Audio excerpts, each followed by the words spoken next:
Assalamualaikum warahmatullahi wabarakatuh. My name is Nurul Hastini and I'm from English Education A 2018 and now I'm in 5th semester. Today I would like to talk about what I know about ESP or English for Specific Purposes that has been taught by Sir Adi Isma as the lecturer of this course.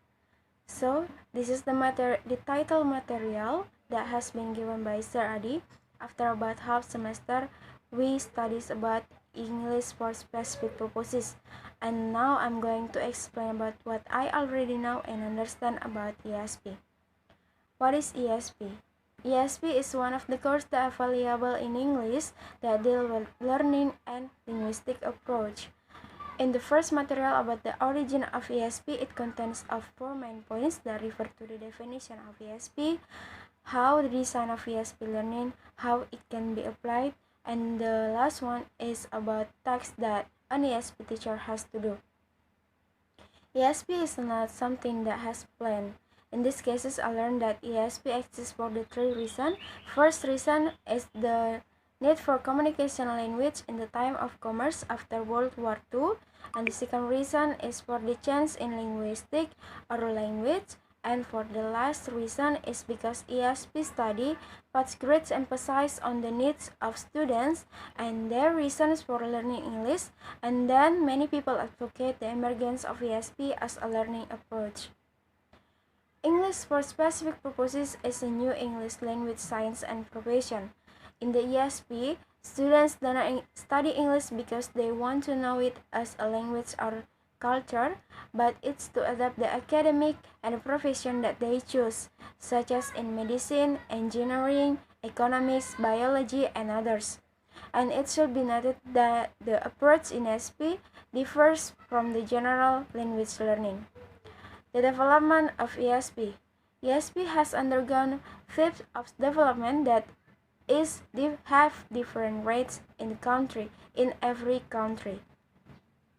First development is the concept of spatial language register analysis. From the material that given by Sir Adi, I understand that the purpose of these steps was to provide syllabus that can develop student curiosity about language forms that they will learn and do not study those language forms that do not appear. And the second is beyond the sentence, rhetorical and discourse analysis. This stage is focus more attention on both discourse and rhetoric. And the third is target situation analysis. The purpose of this stage is to take in knowledge of the students and add a more scientific basis. The fourth is skills and strategies. This stage focus more on the students' ability to read the English text. And the last is a learning-centered approach. If at the previous stage more concentrate of the description of language use, then this stage is focused on student comprehension of the language learning process. Course design. Based from what I learned, the ESP course design created by the ESP teacher can be adapted to the needs of students so that it can help students develop the knowledge that they previously had. And we need to know this as the important thing in teaching ESP. In course design, we need to look at the language description, the learning theory, and the need of analysis. Language can be understood as a reflection of the human thought, the mind observing and then organizing and storing of information that has been learned.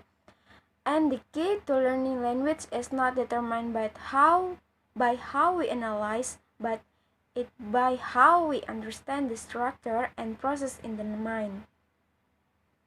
There are several theories we can use for learning. They are as follows. Behaviorism, learning as habit formation. The second is mentalism, thinking as rule-governed activity.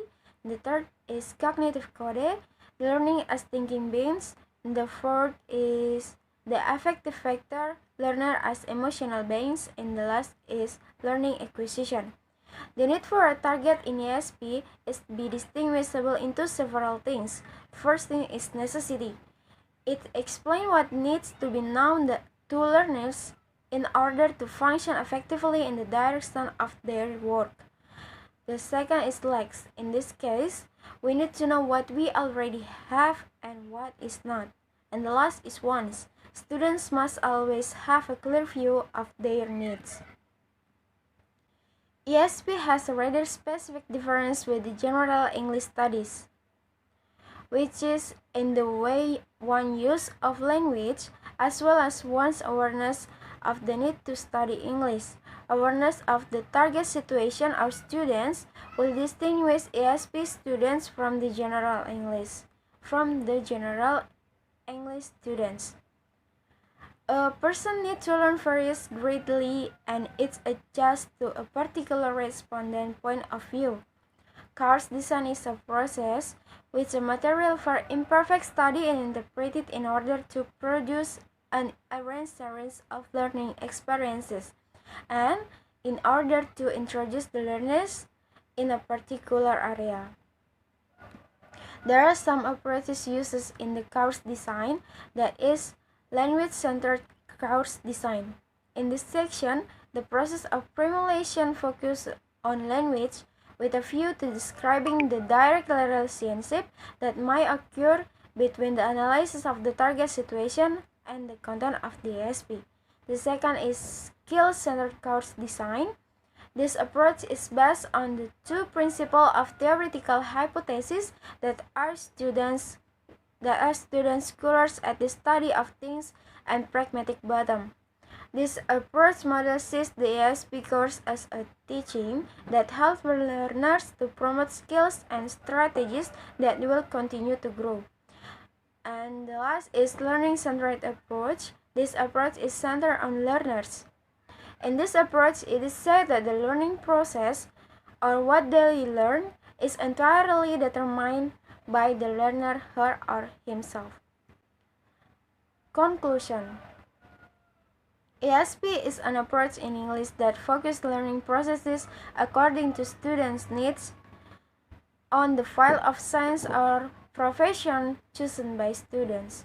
Not only that, ESP also explains ways that are used to study language, while also explain why we need to learn a language.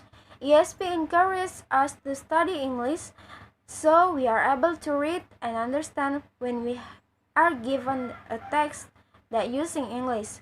Let it be known that learning is an internal process that depends greatly on our previous ability and on our motivation to learn something. I think that's all for me. Wassalamualaikum warahmatullahi wabarakatuh.